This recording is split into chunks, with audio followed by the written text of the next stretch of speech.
Bas, Manisha. Ya? Dah sampai ke segmen yang diminati ramai. Betul lah. Seperti kakak di rumah tua, saya pun tak sabar untuk bersama Abang Adi. Betul. Baguslah.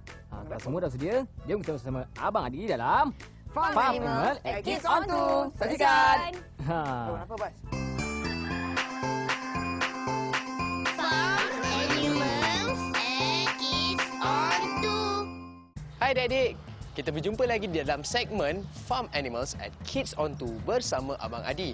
Dan sekarang ni Abang Adi berada di Pusat Equine, Taman Pertanian Universiti Putra Malaysia untuk berjumpa dengan sejenis haiwan yang sungguh besar yang dikategorikan dalam keluarga mamalia. Juga ditemani oleh jemputan daripada Universiti Putra Malaysia. Tanpa buang masa lagi, jom ikut Abang Adi.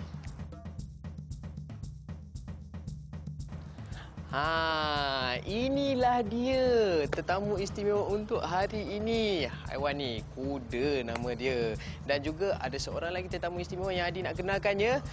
Ini dia. Doktor, apa khabar doktor? Inilah dia Doktor Mimi. Doktor ni merupakan salah seorang doktor yang menjaga kuda-kuda di pusat equine ini. Okey doktor, Adi datang ni dengan hajat ya, nak tanyakan beberapa soalan tentang kuda. Kita mulakan dengan ni baka apa sebenarnya ni kuda ni? Kuda ni baka paint. Dia ambil sempena daripada dia punya warna, iaitu warna paint. Dan nama dia pun paint juga. Nama dia pun paint juga. Paint juga. Lah senang betul nak bagi nama kuda-kuda ni. Dan cara penjagaan dia doktor? Jaga penjagaan dia mudah saja sebenarnya. Kita memastikan dia punya bulunya sentiasa dibersihkan. Walaupun dia tidak mandi setiap hari, tapi kita mesti pastikan dia akan bersih setiap hari dengan groomingnya.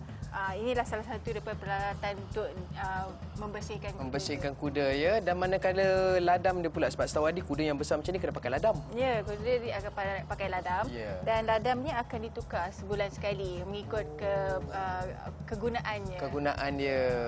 Kalau adik-adik nak tahu kenapa kuda jenis macam ni kena pakai ladam ya, sebab kalau dia tak pakai ladam, nanti takut dia punya kuku tu senang retak tau. Sebab kuda ni kalau kuku dia dah retak, memang dah tak boleh buat apa-apa dah adik. Dia dah tak boleh tumbuh ya.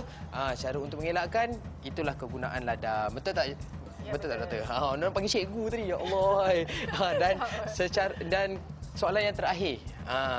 Kalau kita tengok kuda ni besar, kita pun nak tahulah juga dia makan berapa banyak satu hari.